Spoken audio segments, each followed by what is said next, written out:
Si hay un movimiento artístico e intelectual que profundizó en el mundo de los sueños y el inconsciente, fue el surrealismo, y lo hizo a través de distintas disciplinas artísticas: la pintura, la literatura, la poesía, la fotografía, el cine, la arquitectura y más. Hoy te cuento un poco más sobre este shock cultural de inicios del siglo XX y al final te voy a dar mis 5 artistas favoritas del surrealismo. Bienvenidas y bienvenidos a Inés te cuenta. Antes de empezar, tenemos que hacer un breve resumen del contexto histórico en el que surgió este movimiento. Estamos hablando inicios del siglo XX y a finales del siglo XIX la gente tenía mucha esperanza en la razón, en la ciencia, se habían logrado bastantes hitos científicos y la gente tenía toda la fe con los científicos, con la gente racional, etc. Pero en 1914 empieza la Primera Guerra Mundial y las cosas van a cambiar radicalmente.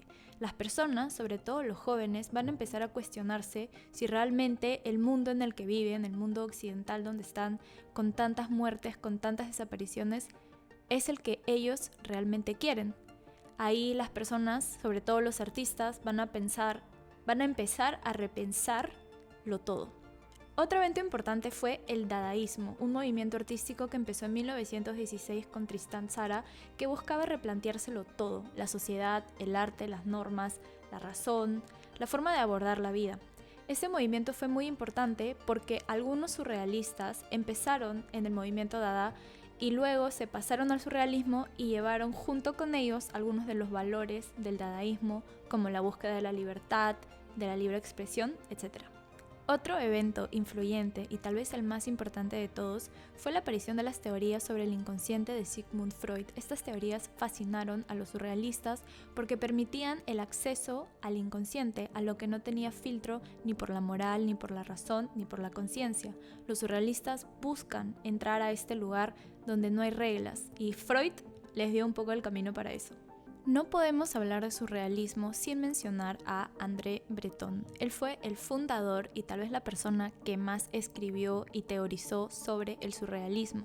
Según Breton, el surrealismo es un automatismo psíquico por el cual nos proponemos a expresar, sea verbalmente, sea por escrito, sea de cualquier otra forma, el funcionamiento real del pensamiento, dictado por el pensamiento en ausencia de cualquier control ejercido por la razón, fuera de cualquier preocupación estética o moral. Los pilares del surrealismo son la conexión y exploración del inconsciente.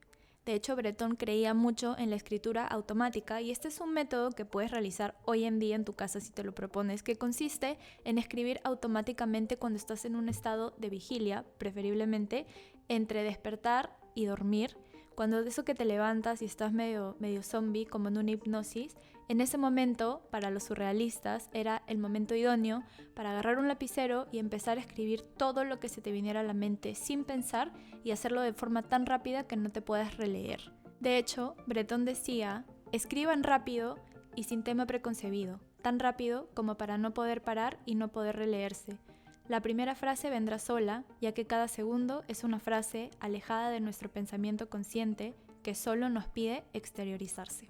En 1920, Breton y Soupeau publican el libro Les Champs Magnétiques o Los Campos Magnéticos, que fue el primer libro escrito totalmente en escritura automática.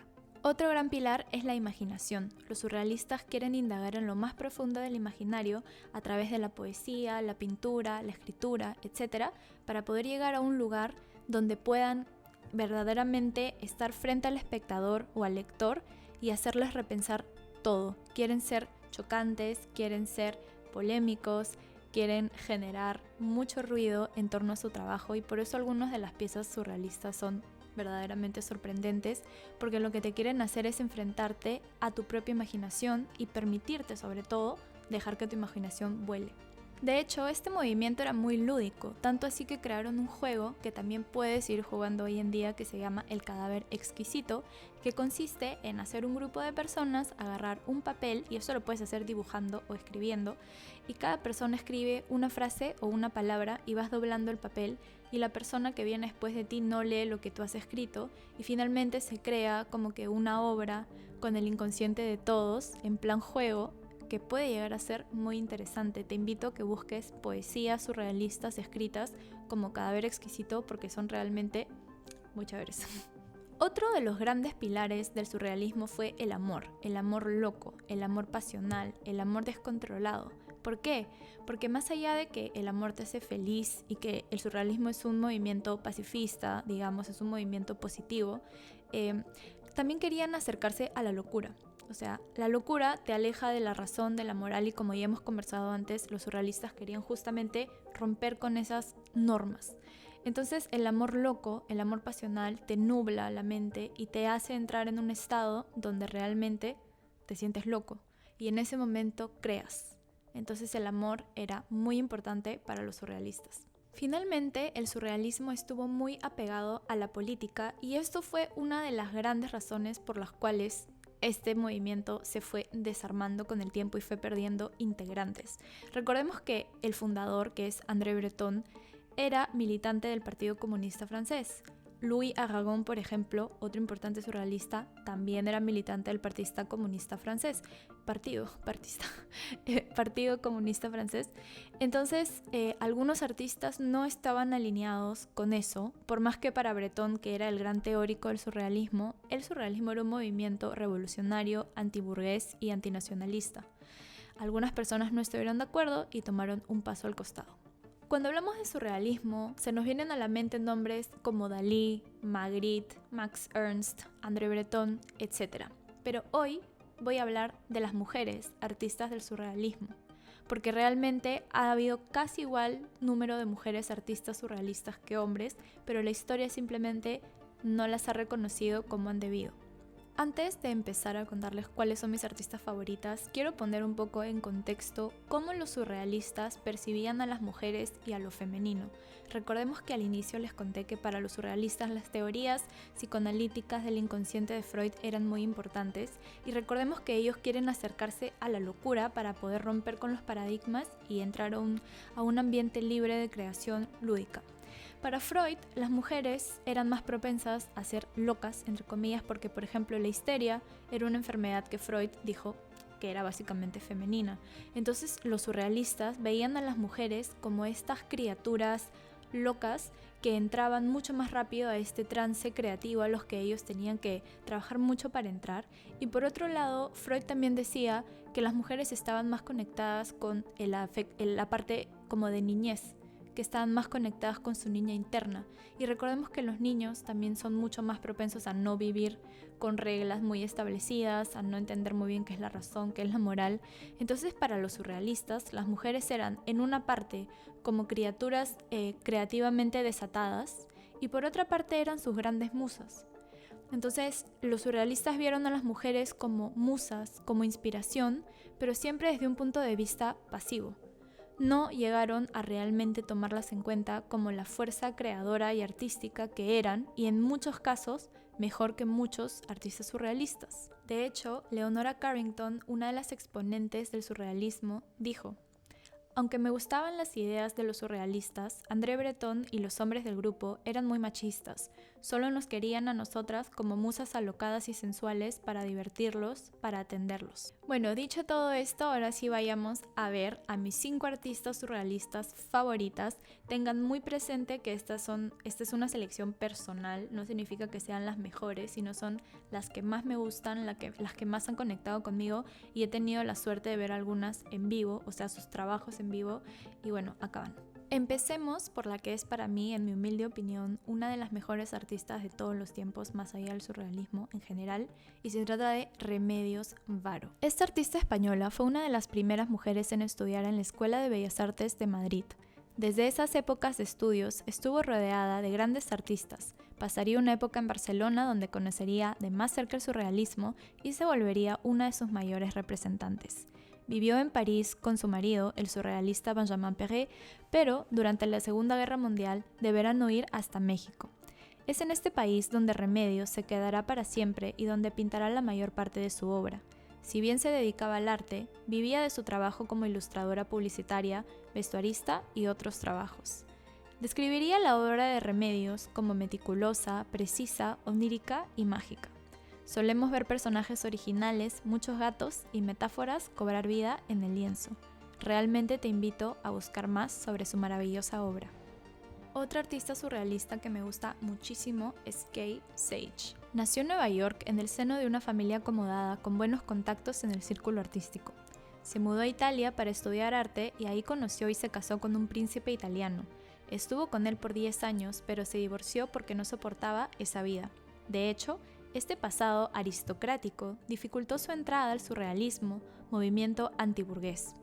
Llega a París, donde conocerá a Yves Tanguy, reconocido pintor surrealista y su futuro esposo. Cuando estalló la guerra, se mudaron a Estados Unidos y Kay siguió pintando hasta que perdió la visión por cataratas. La depresión por la muerte de su marido y la ceguera la llevaron a quitarse la vida en 1963. Sin embargo, su obra sigue muy presente. Leonora Carrington fue una artista inglesa nacionalizada mexicana. Así como su íntima amiga Remedios Varo, Leonora escapó de Europa durante la Segunda Guerra Mundial, instalándose en tierras mexicanas. Nació en una familia aristocrática, pero no quería ese estilo de vida para ella. De hecho, sus padres la enviaron a distintas escuelas para señoritas, de las cuales la botaban constantemente. En 1937 conoció a Max Ernst en París, pintor surrealista con quien entablaría una relación amorosa. En esta ciudad frecuentaría a los mayores expositores del surrealismo. Debido a un desbalance mental, Leonor es internada en un hospital psiquiátrico y el tiempo que pasará ahí será decisivo en su vida y obra posterior. Llega a México y se instala para siempre.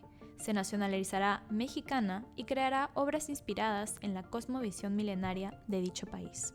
Leonor Fini es una artista argentina que solo vivió un año en su país de origen. A una muy corta edad se mudó a Trieste, en Italia. Se quedaría ahí hasta 1924, cuando se mudaría a Milán y posteriormente a París para desarrollar su carrera de artista. En París conoció y se hizo amiga de varios artistas surrealistas como Paul Éluard, Salvador Dalí, Giorgio de Chirico, Max Ernst, quien se volvería su amante. De hecho, Max Ernst, como se habrán dado cuenta, fue amante de todas las surrealistas y más. Leonor se destacó por ser una de las representantes del surrealismo a través de sus pinturas y escritos, pero también trabajó como ilustradora de diversos libros y diseñadora, por ejemplo, de la famosa botella de perfume Shocking de Elsa Schiaparelli, quien le dio origen a la icónica botella de Jean-Paul Gaultier. Finalmente, quiero mencionar a Marie Cherminová, más conocida como Toyen, una importante artista de República Checa. Estudió en la Academia de las Artes de su país y unos años después se mudó a París, donde conoció a los principales referentes del surrealismo. Empezó su carrera como cubista, pero luego pasó al surrealismo. En ambos casos, su talento y destreza fueron innegables. Se cambió de nombre a Toyen, ya que la vanguardia artística de la época tomaba más en serio a los artistas hombres, así que intentando no dejar en claro su género, se cambió. Su obra realmente es única y te invito a conocerla. Y no quería dejar de mencionar a una de mis artistas favoritas de todo el mundo, que es peruana, Tilsa Suchía. Por más que el arte de Tilsa es muy difícil de encasillar en algún movimiento, tiene muchísimos elementos del surrealismo, y por más que no perteneció a la movida surrealista en Europa, Tilsa tiene una obra que realmente vale muchísimo la pena conocer, con elementos oníricos por doquier y que te recomiendo muchísimo ver. Así que si puedes, entra a internet y busca Tilsa Suchía más allá de las imágenes que yo te voy a enseñar, para que puedas conocer un poco más de, para mí, la mejor artista peruana. Bueno, eso ha sido todo por hoy. Espero que te haya gustado este video. Si ha sido así, no dudes en compartirlo con alguien más. Y si quieres seguirme en mis demás redes sociales, te las dejo por acá. Si quieres no me sigas, si quieres sígueme, ojalá que sí. Y nos vemos en un próximo video. Recuerda que tengo además este episodio que acabas de escuchar y todos mis episodios de YouTube están en podcast por Spotify y Apple Podcast. Así que si quieres tal vez escucharlos y no necesariamente verlos, puedes hacerlo. Nos vemos en un próximo video.